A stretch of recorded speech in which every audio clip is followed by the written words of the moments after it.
So as we wrap the year, and before you open the champagne, how about reading some tea leaves? Let's talk about the themes that will shape the year ahead. What will 2022 be all about? Will the pandemic end? Will China be made to pay finally? Will you be able to travel? Take up that new course that you've always wanted? We hope the answer to all of these questions is yes, but we don't know for sure. Here is what we think the broad trends will look like. Number one, middle powers will shape geopolitics. They will rise. As the US loses face and China loses friends, middle powers like India, France, Brazil, Germany and the UK will influence world affairs. Look at what's happened in the last couple of years. Starting with China, all the king's checkbooks and all the king's wolf warriors could not put Humpty Dumpty together again. China's standing in the world today is at its lowest. The Wuhan virus did not help. The bullying made it worse. From America to Japan to Australia to Japan to Canada, in fact, China has picked up fights with almost every country. It continues to bury partners under debt. It alienated friends, blacklisted a top Sri Lankan bank, pushed Russia on its turf in Central Asia, continued its expansionist policies and refused to resolve the border standoff with India. China's only friends now are North Korea and Pakistan. As for the United States, its superpowerdom suffered under Donald Trump. Joe Biden's Afghanistan exit left it in shreds. The Black Lives Matter protest in 2020, the storming of the US Capitol Hill in 2021, America's humiliating retreat from Afghanistan, its confused policy in West Asia, its inability to deal with Russia or Iran for that matter, all of it has dented its image. So allies are wary. There is a power vacuum and no force for constructive change. And that's where the middle powers come in. With their growing economies and rising geopolitical stature, these countries will establish a multipolar order with alliances to suit their national interest and not beholden to superpowers that can ditch them. Theme number two, mind over body. Increased focus on mental health. And mind sight, which is the ability to analyze your internal emotional world and restore order there. A lot of us confuse health with physical well-being. We exercise, we eat healthy, we drink water, we sleep on time, and yet we don't feel great sometimes. And that's because we're not focusing on mental health. The pandemic made us acknowledge how important it is. The year ahead will push it in the mainstream. Your thoughts are your mental link to your environment. They allow you to assess your situation. They allow you to make choices in life. If your thoughts are positive, your body will be healthy, and studies have proven this. Those who suffer from mental health issues have a higher chance of health complications, chronic diseases, obesity, or a weakened immune system. 2022 will be a year to focus on this mind-body connection. If you're stressed, your body reacts as if it's under attack. It releases hormones that increase blood pressure. If you're happy and optimistic, it releases chemicals that boost your healing power. We've studied all of this in school. This year, there's a higher chance we'll apply it in our adult lives, or so we hope. Trend number three, the great reshuffle. Rethinking careers, rethinking priorities, rethinking workplaces and relationships. Our world has changed dramatically. Our job is now a part of our life and not our life. Is it worth the stress? More and more people are asking this question and making new beginnings. This trend will continue in 2022. Earlier this year, we told you about the Great Resignation. A record 4.3 million Americans resigned in the month of August alone. A Microsoft survey suggests that 41% of the global workforce is considering quitting their jobs. 46% are planning a major career transition. What does this mean for employers? Talent will rule the roost. Talent retention will be the biggest challenge going forward. A LinkedIn survey has thrown up some interesting points on what triggered this reshuffle. The virus, of course, tops the list. It made us look at work differently. We want flexibility, we want hybrid working. Location-neutral teams are a thing. They will be the trend going forward. The second factor behind this reshuffle is the shifting work dynamic. The world is focusing on economic recovery, so companies want the best and the brightest. The demand for talent has shot up. Employers are vying for good resources and not vice versa.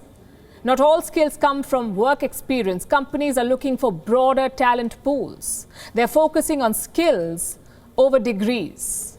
The third reason is simply the yearning for a fresh start. The pandemic pulled brakes on all our plans.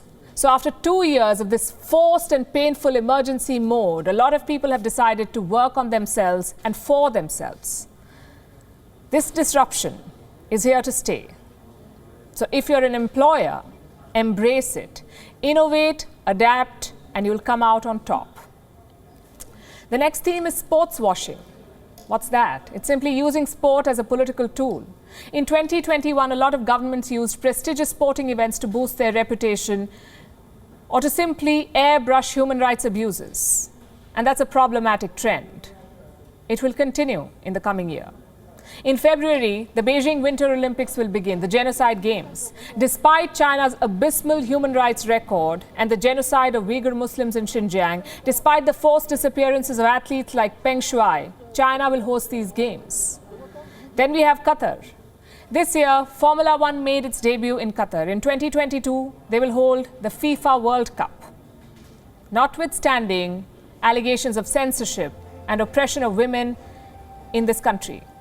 Saudi Arabia too is using high-profile sporting events in a bid to rebrand itself. According to one report, Riyadh has spent $1.5 billion on sports washing.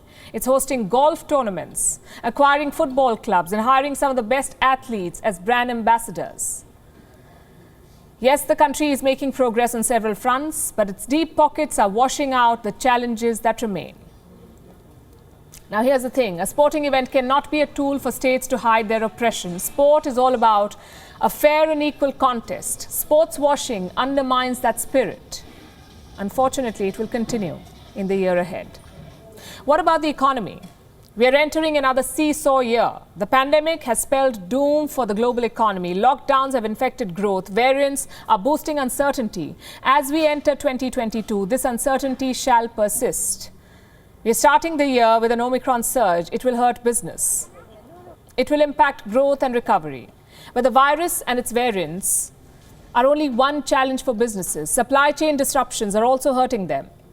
They stalled much of the global recovery last year. Shipping snarls left companies scampering for raw material. There were empty shelves at supermarkets. Chip shortage hit the auto sector.